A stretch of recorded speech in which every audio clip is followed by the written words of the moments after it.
काय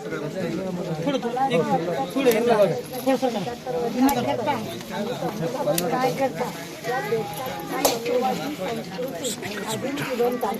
त्यामुळे मुळातच मुलीला स्वतःच्या जोडीदार निवडण्याचं स्वातंत्र्य न देणं, तिच्यावरती तो निर्णय लादला जाणं आणि आंतरजातीय विवाह स्वीकारला न जाणं, या सगळ्यातनं ज्या हिंसा घडत आहेत त्या मनुवादी वृत्तीचंच त्याच्यामध्ये प्रतीक आहे. आणि दुर्दैवाने आत्ताच्या सरकारमध्ये पोलीस यंत्रणा सुद्धा त्याच एका वृत्तीची बळी असल्यामुळे अशा प्रकरणांमध्ये तपास करण्याच्या ऐवजी घडलेल्या मुळामध्ये ज्याच्यावरती अन्याय झालाय, ज्याचा बळी गेलाय, त्यालाच गुन्हेगारी प्रवृत्तीचं कसं रंगवता येईल आणि ते करून गुन्ह्याचं गांभीर्य कसं कमी करता येईल ह्याच्याच पाठीमागे पोलीस यंत्रणा जास्ती लागलेली दिसते. माझी नांदेड पोलिसांकडनं अपेक्षा आहे की ह्याच्यामध्ये आजकालचे जे व्हिडिओ आलेले आहेत ते अत्यंत स्पष्ट आहेत. त्या पोरीच्या धाडसाचं मला प्रचंड कौतुक करावंसं वाटतं. आणि आत्ता जितक्या आंतरजातीय विवाह प्रकरणामध्ये मुलांच्या हत्या झाल्या तिथे जे जोडीदार अशा पद्धतीने ठामपणाने उभे राहिले असते तर कदाचित विराज जगताप, नीती नागेसारख्या प्रकरणामध्ये न्याय मिळू शकला असता.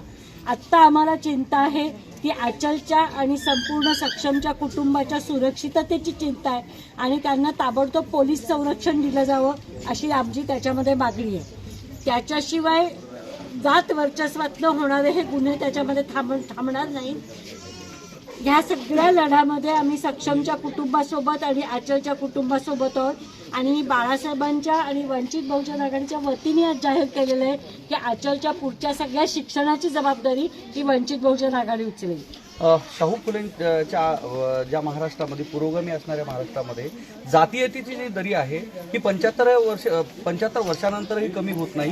ही जातीयतेची दरी कमी करण्यासाठी काय वाटते, सरकारनं कोणती पावलं उचलणं अपेक्षित आहे?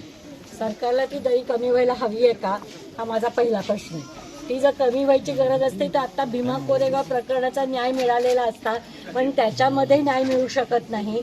जे ज्येष्ठ राजकीय नेते म्हणतात आमच्याकडे याचे कागदपत्र होती, ते त्याचे पुरावे सादर करत नाहीत.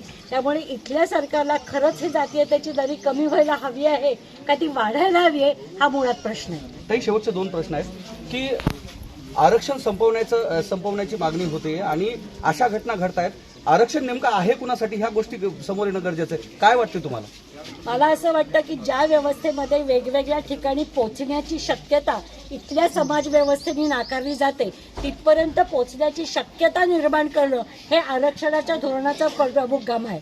अनेक जण असं मानत असतात की आरक्षणाने जातीयता संपणार नाही. ते खरं असेलही तरी सुद्धा आज केवळ आरक्षणामुळेच आज वेगवेगळ्या पदापर्यंत, वेगवेगळ्या उच्च शिक्षणापर्यंत आणि मुख्यतः जाती आधारित व्यवसाय हे मोडून काढण्यामध्ये आरक्षणाचा एक खूप मोठा भाग होता. त्यामुळे आरक्षणाच्या धोरणासाठी आम्ही तर संघर्ष करत आहोत. शिक्षणावर ही गोष्ट थांबणार नाही. माहिती आहे की बाबा तुम्ही डॉक्टर, इंजिनियर जरी झालेत तरी ही जातीयतेची जरी थांबणार नाही. तुम्ही लिटरेट झालेत, मग आता एज्युकेट होणं गरजेचं आहे. काय वाटतंय? ते समाजाने करायलाच पाहिजे. आम्ही त्याच्यासाठीच संघर्ष करतोय.